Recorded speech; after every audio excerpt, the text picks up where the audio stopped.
soir où c'était annulé. Oui, la note est tombée. Oui, oui, je me souviens, on avait fait une heure de queue pour avoir des billets. J'étais très déçu. C'est ça le showbiz. Enfin, on a fait d'autres choses. Je crois bien qu'on est allé manger finalement.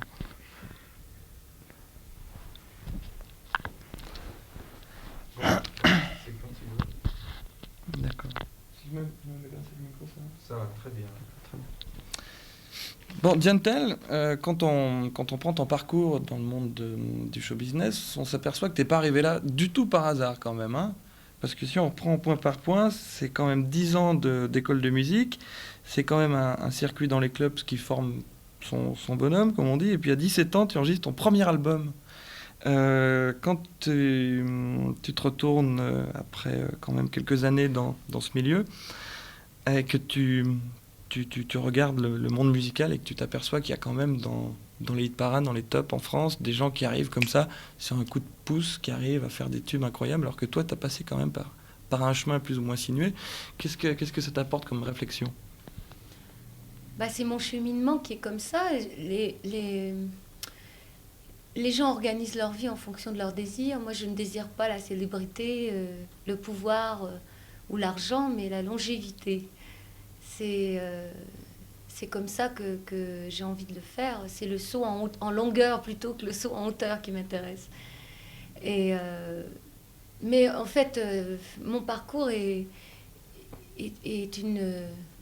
une série de circonstances, de rencontres. Il n'y a jamais eu vraiment un désir d'être quelqu'un ou de faire quelque chose en particulier. Je peux même dire que je n'ai jamais, au départ, désiré devenir une chanteuse. C'est vraiment une suite d'événements qui font que j'ai fait ce que j'ai fait. Mais je pense que les succès tels qu'on les voit maintenant sont typiques de l'époque dans laquelle on vit, que ce soit en politique, ou même si on imagine le monde du sport, qui n'existait pas de cette manière-là au siècle dernier. Aujourd'hui, les sportifs sont des gens qu'on pousse, comme on met comme on shoot les poulets pour qu'ils grossissent plus vite et au suivant, quoi. C'est un petit peu l'époque qui est comme ça. Les politiciens, c'est pareil. On les monte aux cieux avec des campagnes incroyables, et puis on les détruit au moindre faux pas pour les remplacer par un autre. Et puis on vit dans un monde où c'est vraiment le spectacle du spectacle, quoi. C'est la télévision qui fait la télévision sur elle-même. Aujourd'hui, ils ont besoin de ça pour exister un peu. S'il n'y a pas l'événement, il y a beaucoup de gens qui n'existent pas parce que c'est pas l'événement, quoi. Alors, comment est-ce que tu te sens, toi, qui es quand même dans ce milieu et en première ligne, dans ce style de vie ? Oh, moi, je me sens très bien dans ma vie à moi. Parce que je suppose qu'on doit quand même te faire comprendre qu'il faut que tu marches au niveau de la promotion, au niveau de tout ce que tu fais avec ta maison de disques. On te fait comprendre qu'il faut quand même que tu marches comme les autres.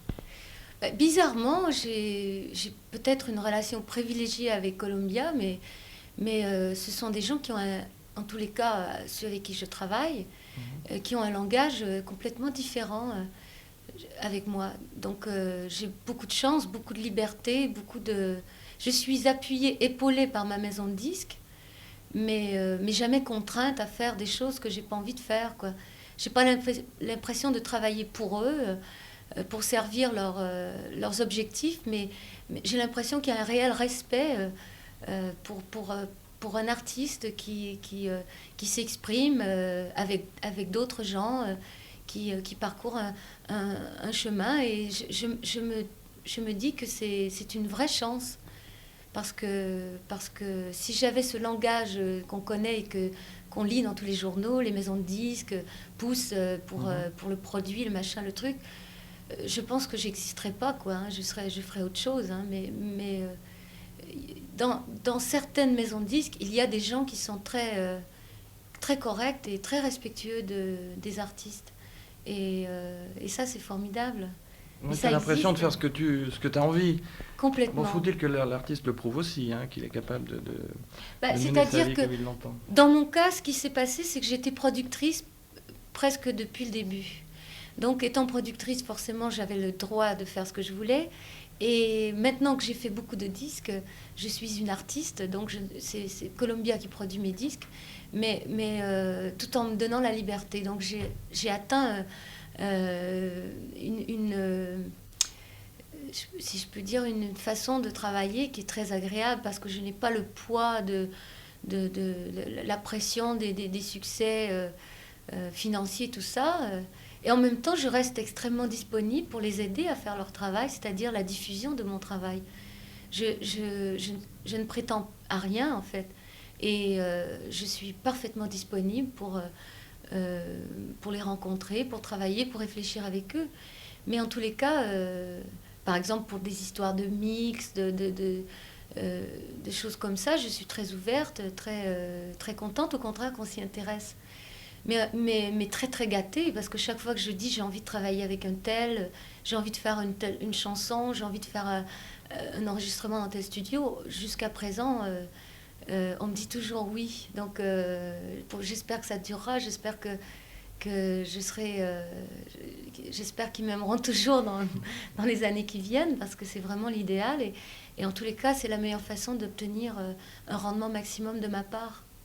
Tu as l'air de quelqu'un qui aime bien communiquer, en tout cas, il n'y a pas de problème apparent, tu es quelqu'un de très ouvert. Est-ce que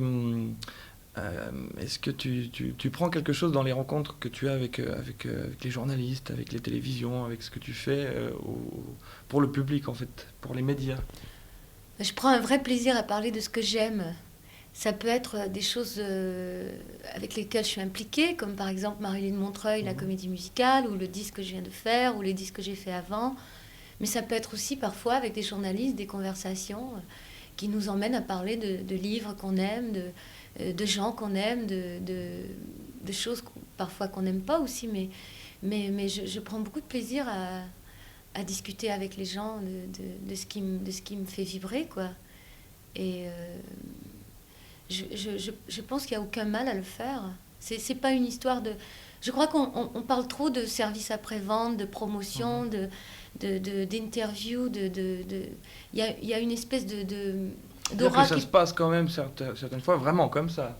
Probablement, mais j'ai pas d'autres expériences que la mienne, mais en tous les cas, moi je le vois comme ça. Par exemple, j'ai moi exprimé le désir de venir en Suisse parce qu'on a eu une période de relâche à Chaillot, parce que la francophonie s'est installée dans le palais de Chaillot. Nous ne sommes pas chez nous.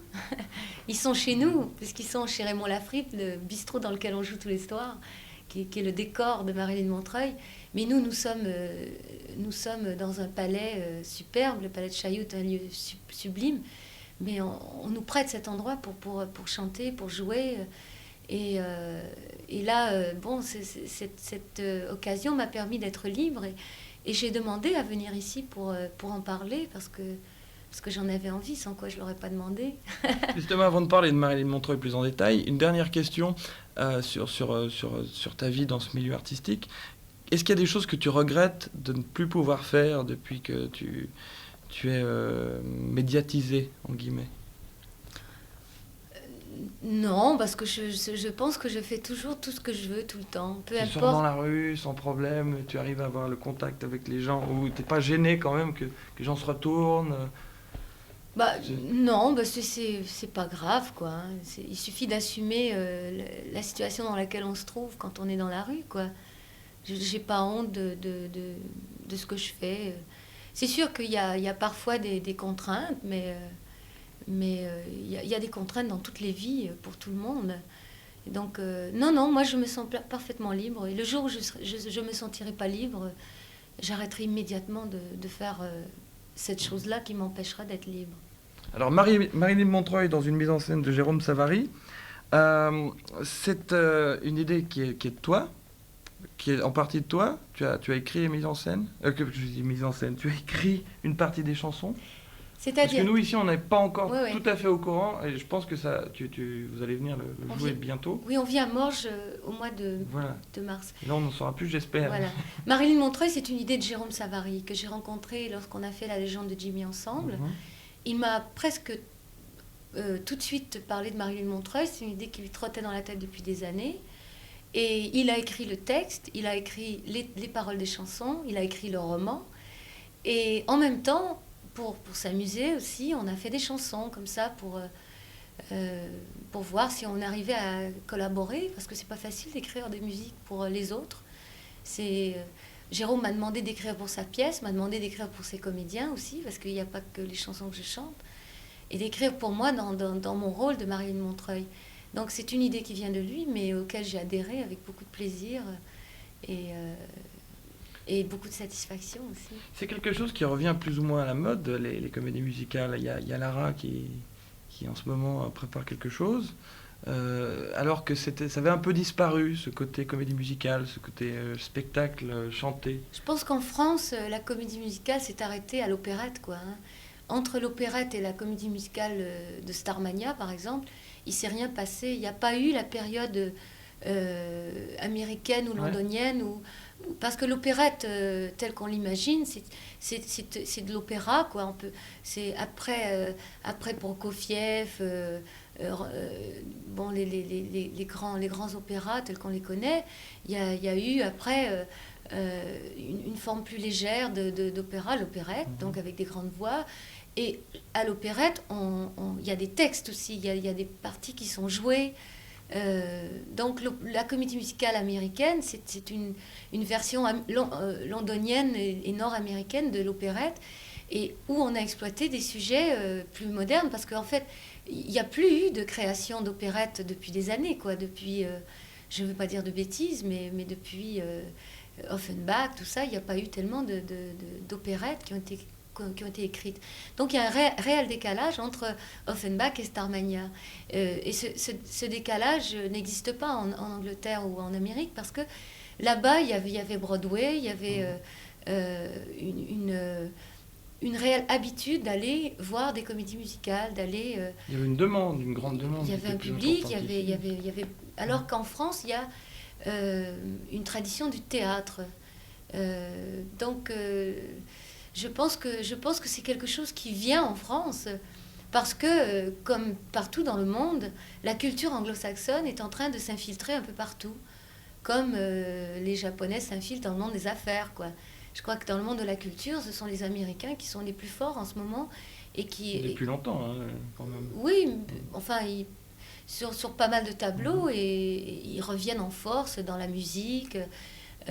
Même beaucoup de gens qui ne lisaient pas beaucoup se mettent à lire Bukowski, Fante, découvrent des auteurs américains, Fitzgerald, tout ça, ça devient un peu le...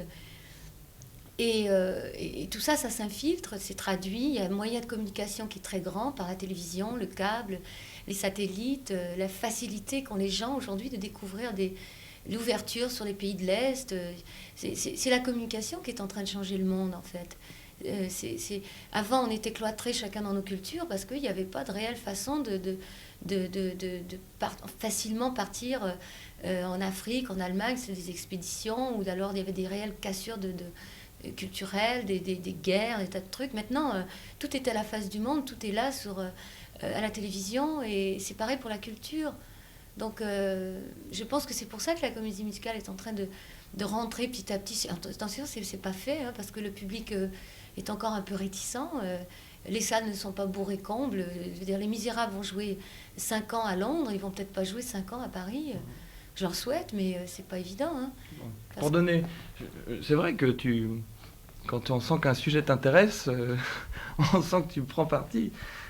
Pour donner justement envie aux gens d'aller voir Marilyn Montreuil quand ça passera à Morges l'année prochaine, est-ce que... Bon, j'ai lu quelque part qu'il y avait un rapport avec la musique de la banlieue, le rap, tout ce qui est à la mode en ce moment, ce qui était un petit peu le cas aussi dans Starmania. Est-ce qu'il y a un rapport véritable entre les deux comédies musicales? Non, pas vraiment. Une touche de Savary Mais Starmania, c'était pas... Déjà, il n'y avait pas Savary dans Starmania, mais Starmania... La version... La légende de Jimmy... La légende de Jimmy, pardon, excusez-moi. La légende de Jimmy, d'abord, c'était tout chanté. C'est une comédie musicale qui a été écrite par Luc Plamondon et Michel Berger, dans un style très Luc Plamondon et Michel Berger, mise en scène par Jérôme Savary. Et c'était plus ou moins l'histoire de James Dean racontée, enfin, d'une certaine manière, quoi, un peu comme Piala a pu faire avec Van Gogh. Ou... C'est pas l'histoire entière, c'est une partie, c'est imagé, c'est vu par... c'est transposé, quoi. Alors que Marilyn Montreuil, d'abord, c'est pas l'histoire de Marilyn Monroe, c'est l'histoire de Marilyn Montreuil, d'un bout de sa vie. Il y a quand même un rapport entre le seul rapport, Monroe, c'est le nom. Le seul rapport entre Marilyn Montreuil et Marilyn Monroe, c'est que Marilyn Montreuil est une admiratrice de Marilyn Monroe et donc l'imite dans sa manière de s'habiller, tout ça. Et quand elle fait ses petites chansons, elle fait des petites chansons pour Marilyn, quoi, en hommage à Marilyn, parce qu'elle aime bien. Marilyn, c'est le rêve. Montreuil, c'est un peu la banlieue. Donc la banlieue, c'est la vie plus dure. C'est la vie où il faut créer pour s'en sortir. Alors que Hollywood, on a tout sur la gueule, quoi. Hein. Hollywood, c'est tout, on n'a qu'à s'asseoir là. Et puis, et c'est le rêve qui pour 50 cents, on a tout. Alors qu'à Montreuil, ou dans les banlieues en général, ou dans cette vie qu'on image, dans Marilyn Montreuil, il faut vraiment bouger pour s'en sortir. Mais on cite la banlieue, on cite Hollywood, on cite le Strass du Sporting, les Folies Bergères, on cite les gangsters, les bandes dessinées, on cite la drogue, on cite des tas de choses. Mais c'est pas l'histoire des banlieues, c'est pas l'histoire de tout ça. C'est une histoire et il y a beaucoup de petites images. On n'est que 13 sur scène, 13 comédiens, musiciens compris. Donc il faut imaginer que chaque personnage emmène avec lui un monde entier. Le directeur du bistrot, le patron, Raymond Lafrippe, est un bon propriétaire de bistrot tel qu'on l'imagine, un peu sectaire, un peu qui critique, qui écoute la radio, qui fait son petit café, il écoute ses clients, les clients sont très différents. Le gangster représente vraiment le gangster des bandes dessinées, méchant, avec une sale gueule, qui veut tuer évidemment le héros, qui est amoureux de l'héroïne, enfin... C'est tout un tas de citations comme ça de Jérôme. Mais parallèlement à l'histoire, c'est une comédie sociale aussi. On y retrouve plein de choses de la vie de tous les jours. Oui, mais c'est pas méchant. Pas critique. Non, parce que Jérôme n'est pas quelqu'un qui se moque des gens ou qui les ridiculise. Il y a pas de personnage dans aucune de ses pièces qui est à plaindre. On ne s'apitoie pas sur le sort d'aucun des personnages. Tous les personnages ont une force, ont une valeur, ont une motivation qui est bonne. Même le gangster veut s'en sortir parce qu'il est marié, il a des enfants. Ils ont tous quelque chose de bon, un peu comme Jérôme. Jérôme est quelqu'un de très généreux, de très bon. Mais c'est pas quelqu'un qui construit une pièce autour de la médiocrité d'un personnage. C'est pas quelqu'un qui est méchant par rapport à la société, quelle qu'elle soit. Même le beauf, même le petit rocker ripou, même la petite poupée. Moi, je joue une petite poupée un peu simplette. Tous ces personnages sont attachants quelque part. On conclut, Diane-Tell, avec un clip qui, à l'heure où nous enregistrons cette interview, n'est pas tourné. Ça va se faire la semaine prochaine. On sait déjà avec qui ça va se faire. On sait sur quelle chanson. Oui, ce sera tourné avec Philippe Gauthier, qui est un très bon cinéaste de clips, si je puis dire. Il est né avec les clips, il en a fait plusieurs, que vous avez certainement programmés dans vos émissions. Sans doute. Le premier, je crois, est Marcia Baila. Un des derniers, il en a fait d'autres depuis, mais que vous connaissez sûrement, c'est le dernier clip de Vanessa Paradis. Il en a fait pour les anglo-saxons. C'est un artiste et il me tarde de tourner avec lui. C'est Marilyn Montreuil, la chanson. Marilyn Montreuil, parce que c'est une chanson dans laquelle on retrouve bien le personnage, on retrouve bien son histoire, son rêve de Clark Gable, son rêve d'avoir une vie tout en strass. Dans sa tête, attention, elle ne rêve pas de succès, mais elle rêve d'être heureuse. Et en même temps, c'est un certain bonheur, un certain bien-être, une certaine nostalgie de la simplicité de la vie. Vous savez, c'est une belle vie que de chanter avec une guitare dans un petit café, avec les gens qui vous regardent et qui vous écoutent et qui vous aiment. Je suis assez nostalgique moi-même de cette période de ma vie où je chantais presque gratuitement, quoi. Quand je dis gratuitement, c'est-à-dire sans arrière-pensée, sans vouloir être dans un hit parade, sans être sans être en compétition avec un ou l'autre. Encore que je sais pas si y revenir maintenant, ce serait... il faudrait un gros effort quand même. Ah non, pas du tout. Bah, tout lâcher, tout ce qui... tout ce que tu as pu avoir maintenant au fil de ces années, et puis y revenir à ça. Ah, je serais très Faut heureuse beaucoup de de chanter courage. dans la rue, sans problème. J'adore chanter, peu importe où. Mais en tous les cas, je préférerais nettement chanter dans la rue qu'à Bercy, ça c'est sûr. Ce sera peut-être même plus facile Bah, c'est-à-dire de que prendre sa guitare, de descendre dans la rue plutôt qu'arriver à Bercy. ce serait plus émouvant en tous les cas pour moi déjà. Parce que Bercy, je pense que maintenant, ce qu'il faudrait quand on fait la publicité pour les shows à Bercy, c'est mettre le nom de l'éclairagiste, mettre le nom du sonorisateur et le nom du mec qui a fait le décor. Parce que c'est ça qu'on va regarder. Le chanteur, il est tellement... il passe tellement par une machine énorme que finalement, même s'il a du talent, ça ne peut pas passer, l'émotion. Elle ne peut pas passer, c'est impossible. Et la seule raison pour laquelle des shows peuvent exister à Bercy, c'est dans le cas des groupes américains qui, de toute façon, par leur structure, ne peuvent pas faire autrement que de passer qu'un soir à Paris. Et comme il y a beaucoup de monde qui veulent les voir, bon, bah, ils vont à Bercy ou ailleurs. Mais sinon, je trouve que lorsqu'on a le temps de faire 4 mois dans une petite salle, la moindre des politesses, c'est de le faire. Pour soi, déjà. Ce serait comme pour une relation amoureuse, quoi. C'est un peu comme le marin qui a une femme dans chaque port. Il n'a pas le temps de faire autrement que de coucher avec elle une seule nuit. Il va se donner à fond. Mais il n'a pas le temps, il ne peut pas faire autrement. Donc c'est comme ça, on ne peut pas faire autrement parce que son bateau l'attend. Mais si il aime vraiment cette femme et qu'il décide de rester là, la moindre des choses, c'est de faire l'amour avec elle tous les soirs pendant 4 mois, 10 mois, 1 an, 4 ans, 1000 ans, peu importe. Mais on ne peut pas faire ça autrement. Je pense que la chanson, c'est pas quelque chose qui se fait autrement que d'une manière émotive, intime, comme l'a fait Billie Holiday, qui est la plus grande chanteuse de toujours, quoi. Et elle n'a jamais été remplacée, d'ailleurs. Ben merci Yann, on ira vous voir. Vous couperez là-dedans. On va faire une espèce de découpage. Oui, mais ça...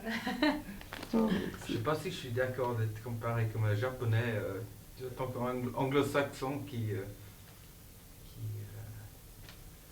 envahit Non, non, je pas similaire. Non, je dis pas ça, mais c'est vrai que la culture anglo-saxonne, ça filtre dans toutes les cultures, hein, je veux dire. Mais il y a des Français aussi. Ah, bien sûr. Non, mais au niveau musical, c'est certain. Ou des Suisses, Céline Dion. Elle n'est pas suisse. Non, mais elle est quoi, française? Elle est québécoise. Canadienne, mais elle chantait pour la Suisse à l'Eurovision. Et compagnie qui commence à chanter en anglais et puis de s'infiltrer dans notre culture anglo-saxonne. Non, mais de toute façon, toute critique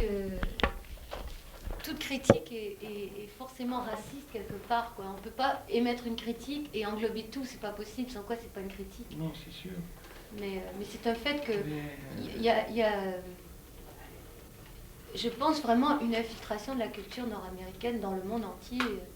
Mais surtout et c'est pas mauvais, hein. Moi, il y a des films américains que je préfère largement à certains films français, soi-disant des chefs-d'œuvre, hein. Je suis pas du tout. Quelquefois, ça va un peu loin. Ça empêche aussi. Ça empêche aussi certaines personnes de pouvoir faire des choses dans des petits endroits, dans des pays qui sont pas connus pour ce genre de choses. Écoute, il y a des endroits, il y a des gens en France. Par exemple, si tu prends le film de Léos Carax, ce mec-là, il a bouffé le budget d'au moins 10 longs métrages, quoi. Hein. Rien qu'avec son film. Il y en a un ou deux. Il n'y a pas besoin d'Américains pour... Des gens comme Besson. Qui bouffent quand même... Mais ils sont quand même pas si nombreux que ça par rapport aux Américains. Il y en a quand même très peu dans le lot qui arrivent à faire des grosses productions. Oui, mais est-ce que ce sont de grands films? C'est ça la question que je me pose. C'est vrai qu'on a moins de Spielberg que les Américains, c'est sûr. Ah, mais il y a de... Par contre, quand tu regardes le patrimoine, il y a de formidables films français. Moi, je trouve. Hein. Ah oui, mais moi, je préfère nettement le film français qu'américain. Tu penses à Clouseau, même il y a beaucoup de très grands cinéastes français. Mais ce qui me gêne dans le fonctionnement des Américains, c'est que la plupart du temps, c'est pour le profit, ça se sent. C'est pour plaire un maximum à un grand public et on ne respecte pas la volonté première d'un cinéaste ou d'un écrivain. Je prends comme exemple certains films qui sont diffusés avant de sortir dans les salles de cinéma pour voir si les gens ont aimé la fin. S'ils n'ont pas aimé, ils changent la fin.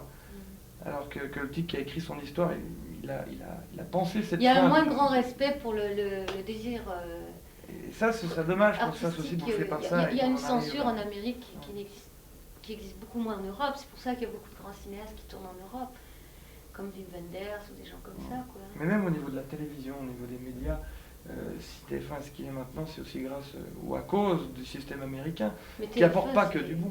C'est épouvantable. Ça apporte pas que du bon non plus. Ça n'a-